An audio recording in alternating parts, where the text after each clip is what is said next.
John Depp's not doing his best acting in this thing. It's a full Leonardo DiCaprio.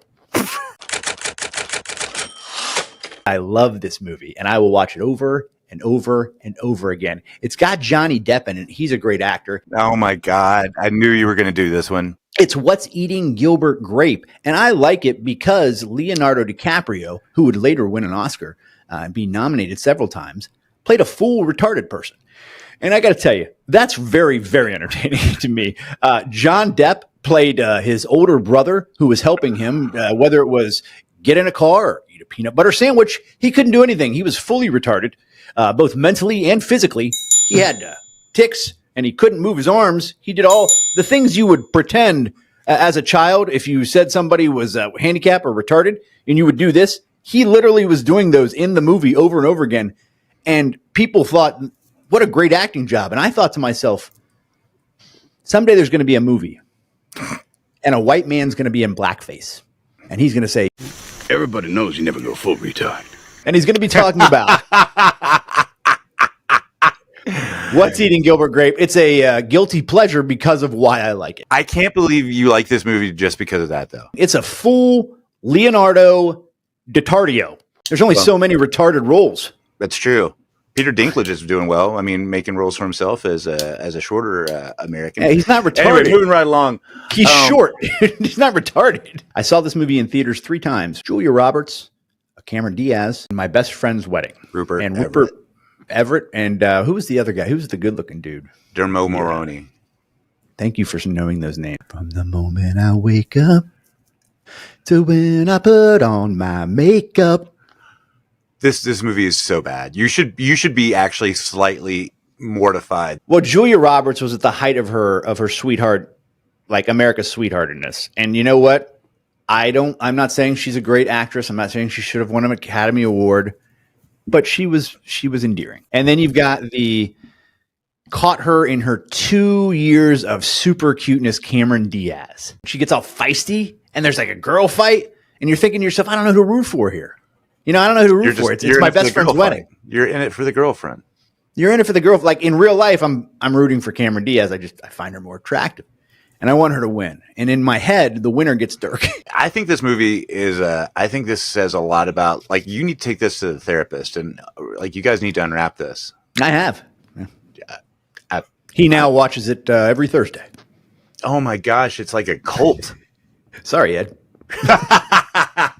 Will, what's your first take as far as movies that you are humiliated to like? About a Boy with Hugh Grant. Hugh Grant being Hugh Grant smarminess as Hugh Grant can be. It's got Nicholas Hoult, who's coming out.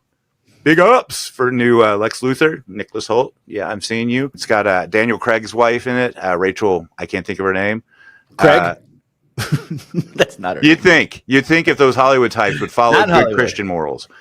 And yeah, man, it's an epic. It's just not that good of a movie. It is just mediocre in every regard. And if it comes on, I will watch it in a heartbeat because it just makes me giggle. I don't even know what that movie's about. You know why? Because I've chosen not to see it multiple times. It's comic masturbation for a guy. It's a movie where you want to watch it and you see yourself as the character. Which character? The main character, who is portrayed by Hugh Grant. Does he at any point go like this? Right.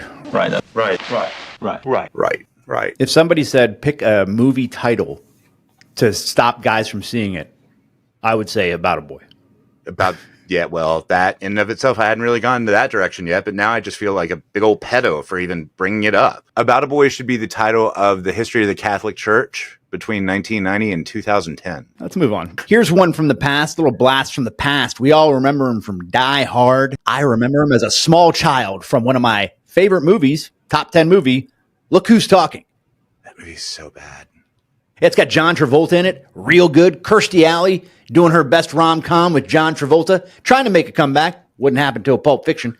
Made a slight comeback. Then you got Bruce Willis in there, right? He's one of our action heroes. He's also a funny guy.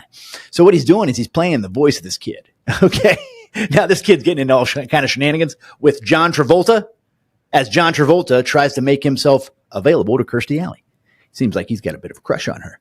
And it looks like this kid's going to help out. Now, the kid's only about a year old, can't talk for real, less than a year old some parts of the movie. But luckily, we've got that voice in there. You know, the David Addison voice coming right at you. Man, he's witty. So riddle me this. Why are you ashamed of this movie? Why, like, I can tell you why you should be ashamed of this movie, but why are you ashamed of this movie? Well, here's the thing. I know in my heart of hearts, it's objectively bad. And now that I'm thinking about it, I'm not exactly sure who this movie was made for, but it's not for 48-year-old heterosexual white semi-bearded man. I'm gonna throw out my next one, and it's a treat, man. Space Camp, the movie. It's an amazing film, dude. If it comes on, I'm watching it because I'm full of nostalgia about it. And I mean, they do everything so wrong. The premise of the movie is that these kids are allowed to get on the space shuttle when they're doing an engine test, and the pesky robot who's trying to fulfill one of the kids' wishes overrides the controls and sends them into space on a space shuttle that is not prepared for it. NASA was fine with this storyline. Until you just said the synopsis, I've seen that movie probably twice. Couldn't remember what it was about. You gave me the synopsis. I've already forgotten what it's about again for a third time. But as I look back at it, and I do remember this, quite a cast. Huge cast. I had a little thing for Kelly Preston. I had a little thing for Leah Thompson. Kate Capshaw. Larry B. Scott, your token black. Joaquin Phoenix. This is back when he wasn't the famous Phoenix. It was River. Till he died. Tate Donovan was probably your headliner in this one. Him and Tom Skerritt. Terry O'Quinn lives down the street from me here in Virginia Beach. See him on the beach wearing cargo shorts and T-shirts, and he looks like John Locke, man. You're freaking me out, Terry O'Quinn. This movie did well. I mean, it did well. It owned that summer. So it made less than $10 million in the box office. Okay. Seriously? Yeah, here's why.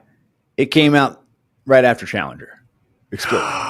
I do remember now this. I remember it. Now I remember why it was such a big deal. Great astronauts, their whole life there to help America, the United States, the entire planet Earth. This inspired my list. This is because somebody was like, what's a great movie that, you know, and I've said, Where the Heart Is. What? Where the Heart Is. I repeat, what? What is that? Where the Heart is a movie based on a novel about a young woman played by Natalie Portman. Of course it is. Who finds herself having a child in a Walmart in the middle of Oklahoma. But it also talks about her journey as a single mother and what it takes to build a life in America and what it means to love and be loved and how class doesn't really define us. It was just a touching movie. I loved it. Class and culture does define us. It also had a beautiful Ashley Judd in it. Ashley Judd's, she was in my 5 for many, many years. Ashley Judd, beautiful, beautiful woman. She was objectively attractive human being. Like whatever the features that make somebody attractive to the human animal, she has those features tenfold. And when she was all sweaty and A Time to Kill, that was cool too. That was cool, actually. She was all sweaty in that. There was no nudity in it, so it's not even, you can't even add it to the spank bank. But when I watch it, it makes me feel good. This movie has no additions to the spank bank in it at all, whatsoever. Please stop saying spank bank. You've got to stop now. The fact you love the musical number in My Best Friend's Wedding says a lot. Before I put on my makeup, say a little prayer for you forever and ever.